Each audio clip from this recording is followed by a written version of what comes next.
لا لا لا لا لا لا لا لا، أرجوك أرجوك يا سيادة المهدي المنتصر، بلاش بلاش، أنا كده هتعمي، عيني هتروح مني، عيني. أهلا وسهلا يا فندم، شرفتني، نورت العيادة. بس أنا ليا سؤال، هل إحنا اتقابلنا قبل كده في حتة؟ دي أول مرة أجيلك يا دكتور مجذوب. أصل شكل حضرتك مش غريب عليا. ده لأن القلوب عند بعضها. الله يكرمك، أتشرف باسم سعادتك. أنا المهدي المنتظر. المهدي إيه يا فندم؟ المهدي المنتظر. أهلا بيك. ده ترللي خالص. طيب يا أستاذ مهدي، أنا ما اسميش مهدي، أنا لقبي هو المهدي المنتظر. تأدب واندهلي بلقبي الصح. بتأسف جدا يا سيادة المهدي المنتظر، بس تسمح حضرتك تقول لي، أنت عرفت من إمتى إنك المهدي المنتظر؟ أنا كنت عارف من زمان قوي، لكن اتأكدت قريب. واتأكدت إزاي؟ اتأكدت من الأسياد. مين هم الأسياد؟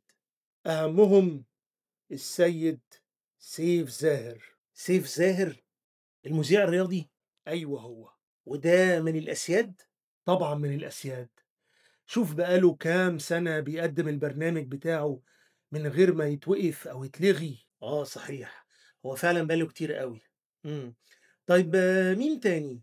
السيد إبراهيم فايق. اشمعنى؟ لأنه بيقدم برامج كتيرة، بضيوف كتيرة، بفلوس كتيرة. أنا ليه حاسس بسنة حسد من ناحيتك للأسياد، وخصوصا الرياضيين منهم؟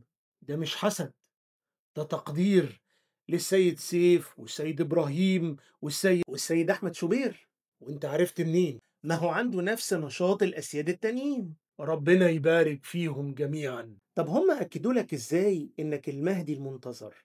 السيد سيف زاهر كان على الهوا بيقدم واحدة من حلقاته، وفجأة وقف عن الكلام وبص في الكاميرا وقال لي: انت المهدي المنتظر. وبعدها كمل كلامه عادي في الحلقة. كمل كلامه عادي؟ مم. طيب وإبراهيم فايق جالي في المنام، وطبعا كان لابس أبيض فأبيض. لا طبعا، ليه؟ عشان ما يقولوش عليه زملكاوي. يبقى أكيد كان لابس أحمر فأحمر. برضو لا، ده كان لابس فانيلة المنتخب. يا سلام على الروح الوطنية بتاعت الأسياد، مدد. واضح إنك مش مصدقني. الصراحة أنا نفسي أصدقك بس مش عارف. طب أنا هقنعك. إزاي؟ هقول لك حاجات عن نفسك محدش يعرفها غيرك. قول. وانت مراهق كنت بتريل على الفنانة هياتم. يا باشا وهو أنا لوحدي؟ ده جيلي كله كان بيريل على الفنانة هياتم. عمرك ما فهمت حقيقة جملة ضربوك كان بيتي اللي شريهان كانت بتغنيها في الفوازير؟ لا فهمتها. الجملة كانت ضربوك كان بيتي، بس شريهان كانت بتقولها بسرعة شوية عشان التتر كان قرب يخلص، كانت مستعجلة يعني. طب وانت في الجامعة كنت بقول لك ايه يا سيادة المهدي؟ ريح نفسك، لأن أي حاجة هتقولها أنا عندي ليها إجابة. وهو ده اللي خلاني أجيلك. بمعنى؟ شوف يا دكتور مجذوب، انت دكتور شاطر قوي، والناس بتحبك وبتسمع كلامك وبتقتنع بيه. عشان كده أنا عايزك تكون الوزير بتاعي، الوزير اللي اتسند عليه واشد بيه عضدي. طب وهي دعوتك دي ايه الهدف من وراها؟ خضوع كل أهل الأرض لإرادتي عشان أحل السلام في كل ربوعها. في أهداف تانية؟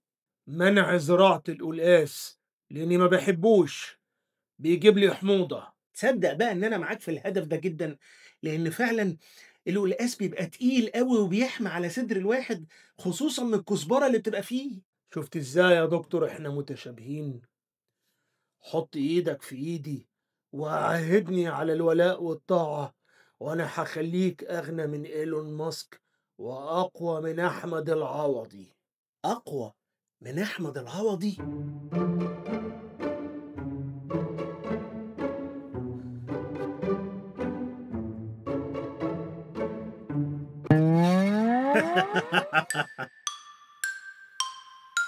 انت اتجننت؟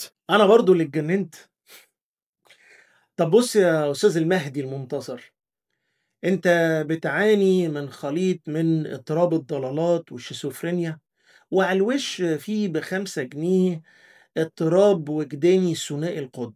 ده غير إنك بتسكور من ديلر معفن قوي، وبضاعته مرمية في بير بكابورت في منتهى القذارة.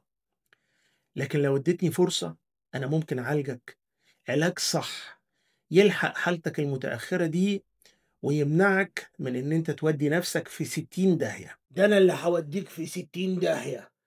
واضح إنك مش فاهم أنت قاعد مع مين. أنا ممكن أذيك بطرق عمرك ما تخيلتها. أنا هجيب لك هنا دب شرس ياكلك ياكلك ياكلك. أهلا بيه. وممكن أستدعي أسد رهيب يفترس أعضاء. يفترس يفترس يشرف وينور. واضح إنك مش خايف من أي حاجة، عشان كده هتخليني استدعي لك الشر التقيل قوي.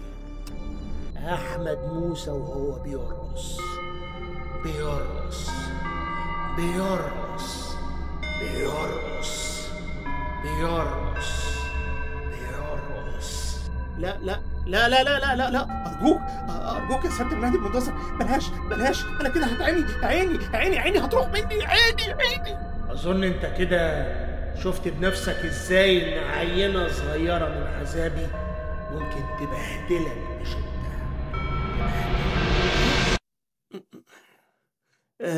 معلش، ممكن تعمل حركة ايدك دي تاني؟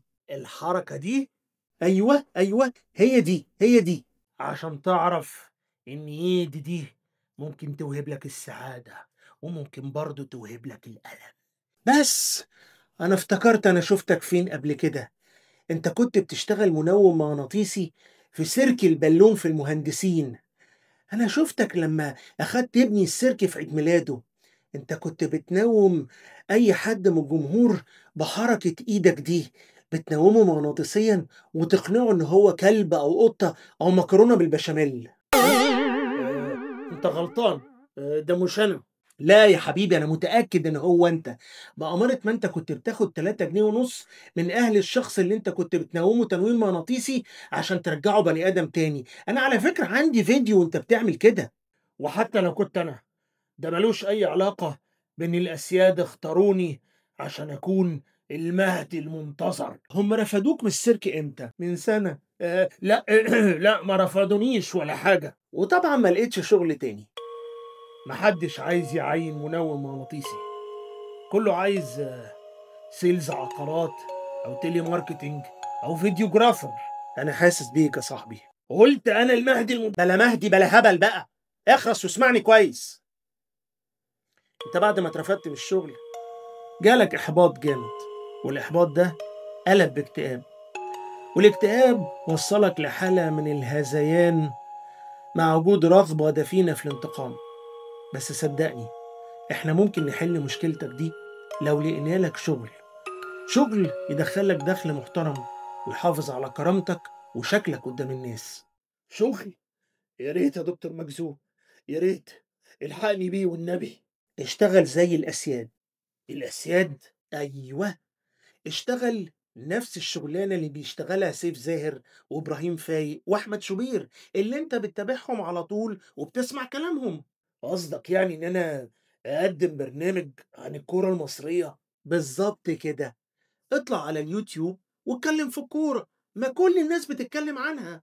بس يعني أنا هقول إيه مختلف عن الأسياد؟ أنت مش هتقول، أنت هتعمل. هعمل إيه؟ هتعمل خير. هتستغل موهبتك في التنويم المغناطيسي صح. إزاي؟ بص يا سيدي، أنت في كل حلقة هتنوم المتابعين بتوعك تنويم مغناطيسي، وتخلي كل واحد فيهم يحب التاني حتى لو كانوا بيشجعوا فرق مختلفة. يعني الأهلاوي هيحب الزملكاوي، والاتحداوي هيحب المحلاوي، والإسماعيلاوي هيحب البورسعيدي. وكده هيبقى البرنامج بتاعك مختلف عن أي برنامج تاني، لأنه بيشجع اللعبة الحلوة والروح الرياضية. الله، جامدة الفكرة دي. طبعا جامدة، لأن الناس كده هتشوفك وهتسمعك وهتحبك، والمشاهدات بقى هتعلى يا باشا، وأنت هتعمل فلوس من المشاهدات والإعلانات. أهم حاجة اوعى تستخدم موهبتك في التنويم المغناطيسي في أي شر، خصوصا إنك توري الناس أحمد موسى وهو بيرقص. مفهوم؟ مفهوم جدا يا أعظم دكتور في الدنيا. ربنا يخليك لينا، ربنا يخليك لينا. سلام عليكم. لا استنى، اقعد. قبل ما تمشي أنا عايزك توعدني بحاجة. حاجة إيه؟ الهدف بتاع منع زراعة القلقاس نفذه. حاضر يا دكتور، هنفذه. محدش يزرع قلاس، محدش يزرع قلاس، محدش يزرع قلاس، محدش يزرع قلاس، محدش يزرع قلاس.